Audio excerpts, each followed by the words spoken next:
ওম শান্তি, ওম শান্তি, ওম শান্তি।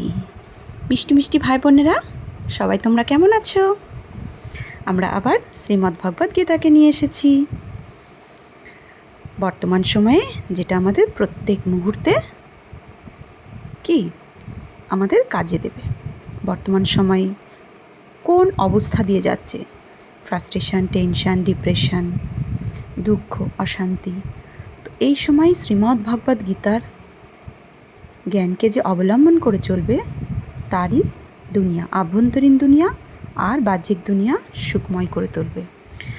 তো আমরা সবাই অর্জুন, তো ভগবান আমাদের অর্জুনকে বলছে, একবার এই জ্ঞানকে তুমি নিজের জীবনে ধারণ করে তো দেখো। এবার নিজেরা চেক করুন, শ্রীমদ্ ভগবদ গীতা শুনতে কেমন লাগে? নিশ্চয়ই খুব ভালো লাগে। কিছু ভাই বোনেরা কমেন্ট করেছেন যে মন খুব শান্ত হয়ে যায়। কথা কার? ভগবানের। তো আমরা অর্জুন হয়ে যখন তার কথা শুনি তখন মন কি হয়? শান্ত করে দেয়। তাহলে যে জ্ঞান একটুখানির জন্য আমরা অ্যাটেনশান দিয়ে শুনি, মনোসংযোগপূর্বক শুনি, ওইটুকু সময় যদি মনকে শান্ত করে দেয়, তো ওই জ্ঞানকে যদি আমি আমার নিজের জীবনে আনি, অর্থাৎ প্রত্যেক কর্মে স্বরূপে আমি দেখাই, তার মত অনুসারে প্র্যাকটিক্যালি আমি চলি, তাহলে আমার জীবন কত মধুর হবে, কত সুন্দর হবে। হার মুহূর্তে, প্রত্যেক মুহূর্তে আমরা কতটা খুশির আর শান্তির অনুভব করব। তাই এই গীতার জ্ঞান হচ্ছে সীমিত নয়, অসীমিত ভাণ্ডার, সুখের ভাণ্ডার। যেটা আমাদের সীমিত সুখ দেয়, সেটাই যদি আমরা নিরন্তর চিন্তন করি আর আমাদের কর্মে নিয়োগ করি, ইমপ্লিমেন্ট করি, তাহলে সেটা আমাদের কত সুখ দেবে। তো সেইভাবে নিজেকে চেক করতে হবে যে জ্ঞান কার, কে শোনাচ্ছেন আর আমি কে যে শুনছি। তিনজনেই ইম্পর্টেন্ট পার্সন, তাই না? তো সব থেকে ইম্পর্টেন্ট কে? ভগবান।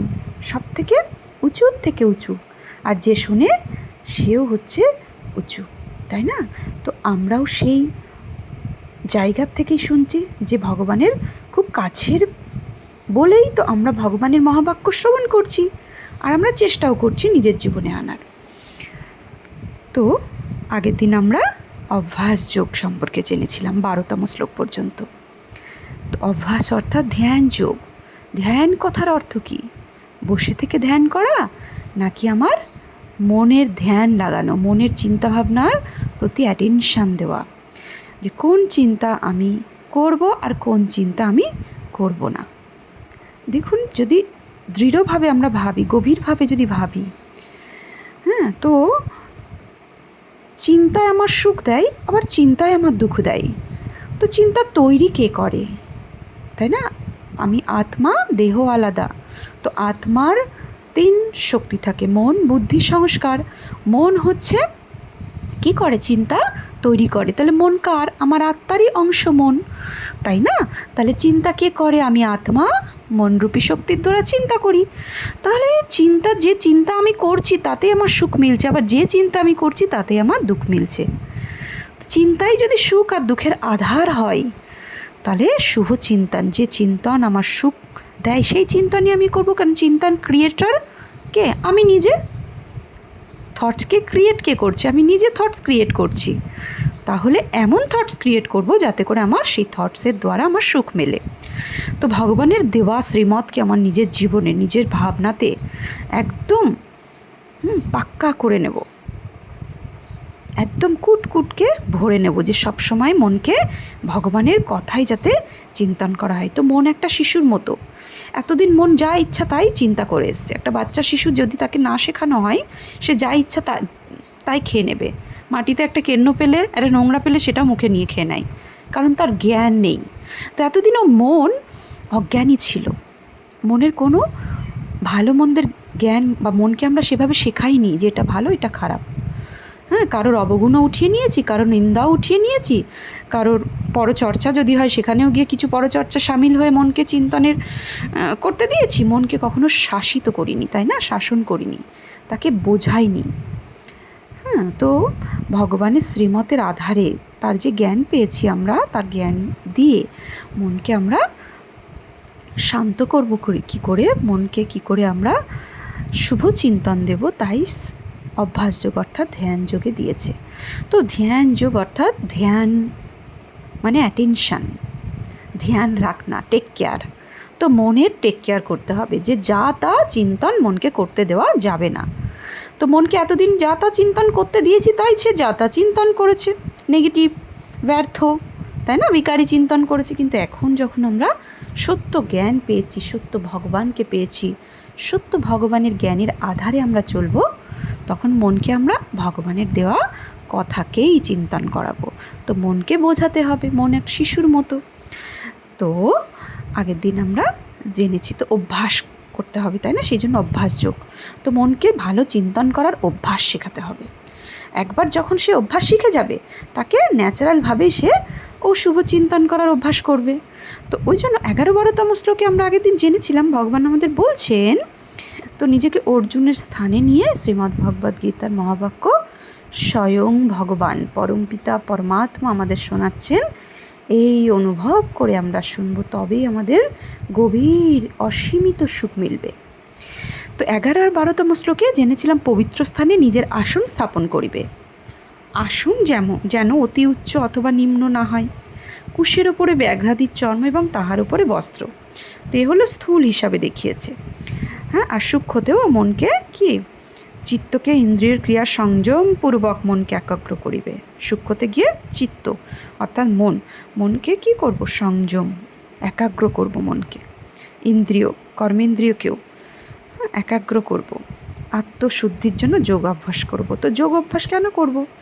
আত্মার শুদ্ধি, আত্মা অশুদ্ধ হয়ে গেছে, অর্থাৎ আত্মার যে অংশ মন, সে যা ইচ্ছা তাই চিন্তন করে করে মনকে আত্মাকে অশুদ্ধ বানিয়েছে। তো সেই মনকে দিয়েই, যে মন অশুদ্ধ চিন্তা করে অশুদ্ধ হয়েছে, সেই মনকে ইউজ করে আমরা আত্মাকে শুদ্ধ বানাবো।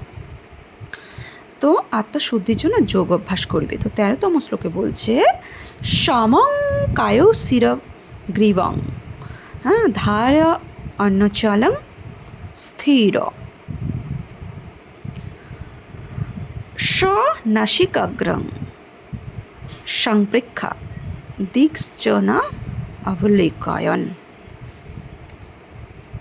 তো 13তম শ্লোক আর 14তম শ্লোকে বলছে, প্রশান্ত আত্মা বিগত ভীর ব্রহ্মচারী ব্রতে স্থিত মন সংযম মচ্চিত্ত যুক্ত আশিত মৎপরা। তো শরীর, মস্তক ও গ্রীবা সরলভাবে ও নিশ্চলভাবে রাখিয়া সুস্থির হইয়া আপনার নাসাগ্রবর্তী আকাশে দৃষ্টি রাখিবে, এদিক ওদিক তাকাইবে না। প্রশান্ত চিত্ত, ভয় বর্জিত, ব্রহ্মচর্যশীল হইয়া মনঃসংযম পূর্বক মতপারায়ণ মদগত চিত্ত হইয়া সমাধিস্থ হইবে। অর্থাৎ শরীর, মস্তক ও গ্রীবা সরলভাবে নিশ্চলভাবে রাখিয়া সুস্থির হইয়া আপনার মানে আমাদের দুই চোখের মাঝখানে নাকের অগ্রবর্তীতে, হ্যাঁ, আকাশে দৃষ্টি রাখিবে, এদিক ওদিক তাকাইবে না মানে দৃষ্টিকে স্থির করিবে। প্রশান্ত চিত্ত, ভয় বর্জিত, ব্রহ্মচর্যশীল হইয়া মনকে সংযতপূর্বক মত পরায়ণ অর্থাৎ ঈশ্বরের মত অনুসারে মদগত চিত্ত, তার চিন্তনে গদগদ হইয়া সমাধিস্থ হইবে, অর্থাৎ তার চিন্তনে লীন হয়ে যাবে। তাহলে সেকেন্ডে আমরা এভাবে করব প্র্যাকটিস, শুনতে শুনতে। শরীরকে সোজা করবেন, মস্তক ও গ্রীবা সরলভাবে রাখবেন, নিশ্চলভাবে, যেন শরীর চলায়মান না হয়, ইন্দ্রিয় চলায়মান না হয়, নিশ্চলভাবে স্থির রাখিয়া সুস্থির হইয়া, দুই ভ্রুয়ের মাঝে নাকের অগ্রবর্তীতে দৃষ্টি সংস্থাপনা করুন। বুদ্ধি দিয়ে সমস্ত কিছুক্ষণের জন্য ভুলে যান যে আপনি কে, নাম, রূপ, পজিশন, আপনি কোন পরিবারের, এই সমস্ত কিছু কিছুক্ষণের জন্য ভুলে গিয়ে এক নির্জন সমুদ্রের কিনারায় আমি আত্মা দুই ভ্রুয়ের মাঝে নাকের অগ্রভাগের দৃষ্টিকে সংস্থাপনা করিয়া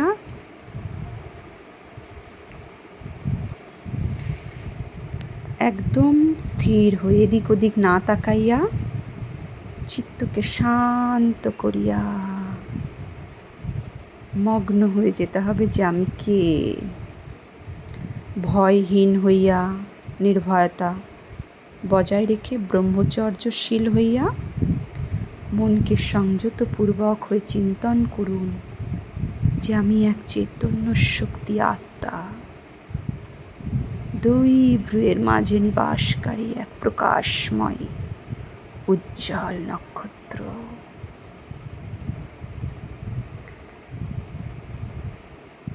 কল্পনার মাধ্যমে ইমাজিন করে আমি দেখব দুই ভ্রুয়ের মাঝে হীরের মতো উজ্জ্বল এক প্রকাশময় দিব্য আত্মা, আমি নক্ষত্রের মতো জ্বলজ্বল করছি। অতি শান্ত পবিত্র আত্মা। দেখুন এক পয়েন্টস অফ লাইট দুই ভ্রুয়ের মাঝে নাসাগ্রে দৃষ্টি স্থির রেখে ফিল করুন যে এক প্রকাশময় জ্যোতি আমি। এই দেহ আমি নই, এই দেহ আমার বস্ত্রের মতো, এই শরীরের মালিক আমি এক প্রকাশময় দিব্য সিতারা, দিব্য জ্যোতিবিন্দু আত্মা। এই চোখ দিয়ে দেখছি, নাক দিয়ে শুনছি, গন্ধ শুকছি, কান দিয়ে শুনছি, মুখ দিয়ে বলছি। এই শরীরের মালিক আমি এক চৈতন্য শক্তি আত্মা। অনুভব করুন আর হালকা হয়ে যান। এক প্রকাশময় লাইট আমি, আর অতি পবিত্র আর শান্ত। ধীরে ধীরে ভাবতে থাকুন দুই ভ্রুয়ের মাঝে বুদ্ধিকে স্থির রেখে ঈশ্বরের পরায়ণ হয়ে মতপরায়ণ আর ঈশ্বরের আগত মদগত চিত্ত হইয়া সমাধিস্থ হইয়া যাইবে। এবার এইভাবে আমরা প্র্যাকটিস করব রোজ। এ ভগবান আমাদের শেখাচ্ছেন যে কি করে মনকে স্থির করতে হয়, মনকে অতিরিক্ত চিন্তা থেকে সীমিত চিন্তায় আনতে হয়, ব্যর্থ নেগেটিভকে কি করে সরাতে হয়। মন এতদিন ব্যর্থ আর নেগেটিভ চিন্তনই করে গেছে, খাবার খেয়েছে। তো এখন ঈশ্বরীয় মহাবাক্যের শুদ্ধ পজিটিভ শক্তিশালী কি কথাগুলোকে আমরা গ্রহণ করব। এটাই হচ্ছে মনের ভোজন, মনকে শক্তিশালী বানাবে। তো এভাবে প্রত্যেক দিন আমরা 2-3 মিনিট করে বুদ্ধিকে স্থির রেখে, যেভাবে ভগবান বলেছে, শরীর মস্তক গ্রীবা সরলভাবে রেখে, নিশ্চলভাবে রেখে, সুস্থির হইয়া দুই নাকের, দুই চোখের মাঝখানে, দুই ভ্রুয়ের মাঝখানে নাকের অগ্রভাগে দৃষ্টি স্থাপন করিয়া এদিক ওদিক না তাকিয়ে ভাবতে হবে আমি কে। আর আমরা ভিজুয়ালাইজ করব যে দুই ভ্রুয়ের মাঝখানে আমি এক চৈতন্য শক্তি আত্মা। তো প্রত্যেক দিন ভাই বোনেরা নিজের কল্যাণের জন্য, নিজের আত্মার শুদ্ধিকরণের জন্য ভগবানের সারা জীবনের হোমওয়ার্ক আমাদের দিয়েছে। যেমন শরীরের খাবার রোজ দরকার হয়, শরীর নইলে দুর্বল হয়। তো ভগবানও বলেছেন এইভাবে নিজেকে মনকে স্থির করে আমার চিন্তন করো। একটু তুমি প্রথমে নিজের চিন্তন করো। আত্মচিন্তন করলেই পরমাত্মাকে লাভ করা যাবে। যে আত্মচিন্তন করো যে আমি এক চৈতন্য শক্তি আত্মা, পবিত্র আত্মা, শান্ত আত্মা, শক্তিশালী আত্মা, দিব্য জ্যোতিবিন্দু আত্মা। দেখার প্রয়াস করুন, ফিল করুন দুই ভ্রুয়ের মাঝখানে। প্রত্যেক দিন ঘুম থেকে উঠেই 5 মিনিট করে, আর 6:30 থেকে 7:30 সন্ধ্যাবেলা 5 মিনিট করে বসুন, অনুভব করুন নিজেকে, আত্ম অনুসন্ধান করুন। দেখুন কত আনন্দের অনুভব হবে, আর ওই আনন্দই পরমানন্দের কাছে নিয়ে যাবে। তো ভগবানের দেওয়ার হোমওয়ার্ক আমরা নিশ্চয়ই করব। আমরা ভগবানের খুবই কাছের সন্তান, সেই জন্য তো আমরা শুনছি, তাই না? তো এবার আমরা 15তম শ্লোকে শুনব। যঞ্জুয়ন বং, অর্থাৎ আত্মানং যুঞ্জন, সদা আত্মানং যুঞ্জন এবং যোগী নিয়ত মানস শান্তিং নির্বাণ পরমং মত সংস্থাম অধিকোচ্ছিত। অর্থাৎ পূর্বোক্ত প্রকারে, তো যে প্রকার ভগবান বললেন আগে শ্লোকে, তো বলছেন পূর্বোক্ত প্রকারে নিরন্তর মন সমাধান করিতে করিতে মন একাগ্র হইবে। তাহলে ভগবান কি বলছে একবার করতে? সে বলছে কি পূর্বোক্ত প্রকারে, যে প্রকার ভগবান শেখালেন, 13-14তম শ্লোক আন্ডারলাইন করবেন। আর যে প্র্যাকটিস করবেন সে এই এপিসোডটা বারবার শুনবেন। 13 থেকে 15-16তম শ্লোক পর্যন্ত বারবার শুনবেন, তবে মনোসংযোগ হবে। তো ভগবান বলছেন ওই জন্য নিরন্তর বলেছে, একবার দুবার নয়। তো রেগুলার আমরা পাক্কা করে নেব, সকাল আর সন্ধ্যাবেলা করব। যেমন আমরা সকালে উঠে ঈশ্বরের ভোগ লাগাই, ঈশ্বরের চিন্তন করি, আবার সন্ধ্যাবেলা সন্ধ্যা প্রদীপ দিই, পুজো দিই, ঠিক ওই টাইমটায় আমরা রোজ এই যে ভগবান দেওয়া উক্ত সাধনকে নিজের মধ্যে নেব। উক্ত প্রকার নিরন্তর মন সমাধান করিতে, তারপর ভগবান বলছেন রোজ নিয়মপূর্বক করিতে, তাই তা মন একাগ্র হইয়া নিশ্চল হয়। তো মনকে একাগ্র আর নিশ্চল আর শক্তিশালী বানাতে তো ভাই বোনেরা আমরা রোজ একটু করে করব, সকালবেলা সন্ধ্যাবেলা 5 মিনিট করে। তো এইরূপ আর যারা শুনছেন শ্রীমদ্ ভগবদ্ গীতা, এভাবে মনকে কি করে স্থির করব, মনকে কিভাবে পজিটিভ অ্যাফার্মেশন দেব 5-7 মিনিট। ভগবান পরমধামের কথা বলেছে, তো আমি আত্মা শরীর ছেড়ে পরমধামে কি করে জার্নি করব, সূক্ষ্মভাবে তার লিঙ্ক দেওয়া আছে ইউটিউব চ্যানেলে, পরমাত্মার সাথে পরমধামে যাওয়ার যাত্রা, যেটা পরমাত্মার সাথে পরমান আনন্দ অনুভব। তো এটার মেডিটেশনও আছে। তো যারা করতে চান 5-7 মিনিট ধরে, তো তারা ওই লিঙ্কটা বের করে নেবেন। তো পূর্বোক্ত প্রকারে নিরন্তর মনস সমাধান করিতে করিতে মন একাগ্র হইয়া নিশ্চল হয়। এই রূপে স্থির চিত্ত যোগী নির্বাণ রূপ পরম শান্তি লাভ করেন। এই শান্তি আমাতেই স্থিতির ফল। তাহলে পরম শান্তি লাভ করতে পারা যাবে কিভাবে? ভগবান ডাইরেক্ট বলছেন যে এই রূপে, কী রূপে? যে পূর্বোক্ত প্রকারে স্থির চিত্ত আর যোগী। তো যোগী মানে কি? পোশাকধারী যোগীর কথা ভগবান বলছেন না, যোগী মানে অ্যাটেনশন লাইফ। মনের প্রতিও অ্যাটেনশন রাখতে হবে, ধ্যান রাখতে হবে, মনকে টেক কেয়ার করতে হবে, তাই না? আমরা শরীরের টেক কেয়ার করি, শরীরের ধ্যান করি, তো বাহ্যিক দুনিয়া। কিন্তু আভ্যন্তরীণ দুনিয়া যেটা হচ্ছে আত্মাই হচ্ছে বাহ্যিক দুনিয়াটাকে চালাচ্ছে, পাওয়ারটাই বাহ্যিক দুনিয়াকে চালাচ্ছে। তো ইনার ওয়ার্ল্ডকে জানতে হবে, ইনার ওয়ার্ল্ডের ধ্যান রাখতে হবে, তবেই সে স্থিরচিত্ত যোগী আর পরম শান্তি লাভ করবে নির্বাণ রূপে, অর্থাৎ বাণীর ঊর্ধ্বে। এই শান্তি আমাতেই স্থিতির ফল। তো এই শান্তি ভগবানের প্রতি যদি আমি মন বুদ্ধি স্থির করি, তাহলে তারই ফল এ শান্তি। তো মেডিটেশনের লিঙ্কটা হচ্ছে পরমধামে পরমাত্মার অনুভূতি। পরমধামে সার্চ করে নেবেন ইউটিউবে, পরমধামে পরমাত্মার অনুভূতি বাই বিকে মহুয়া। তো 10 মিনিট 7 মিনিটের মেডিটেশন বা 15 মিনিটের হতে পারে। তো মন আপনার শান্ত করে দেবে যে কীভাবে পরমাত্মার সান্নিধ্য লাভ করব, যে উক্ত প্রকারে ভগবান বলেছেন মনকে স্থির করে।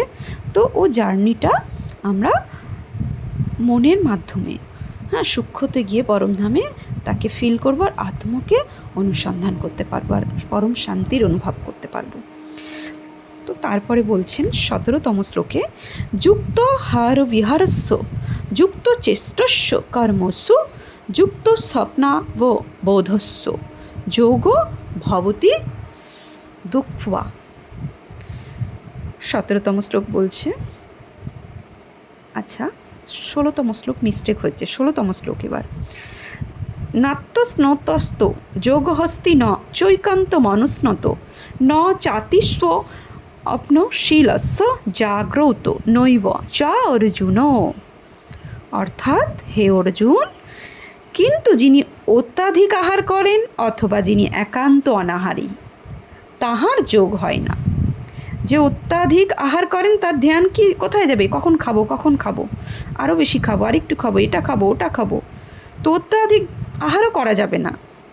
আর একান্ত অনাহারি হলে কি তার খিদে পাবে, তার বুদ্ধি স্থির না হয়ে খিদের দিকে চলে যাবে, পেটের দিকে, খিদে পেয়েছে অনাহারি হলে, উপবাসী হলে। তাহার যোগ হয় না। অতিশয় নিদ্রালু, যে অতি নিদ্রালু বা অতি জাগরণশীল, অতিরিক্ত নিদ্রা করে, ঘুমোতেই থাকে আর বা সবসময় জেগে থাকে। যে অতিরিক্ত নিদ্রাশীল তার ঘুমই সবসময় প্রিয় লাগবে, তার মনে হবে একটু ঘুমাই, তো তার মন স্থির হবে না।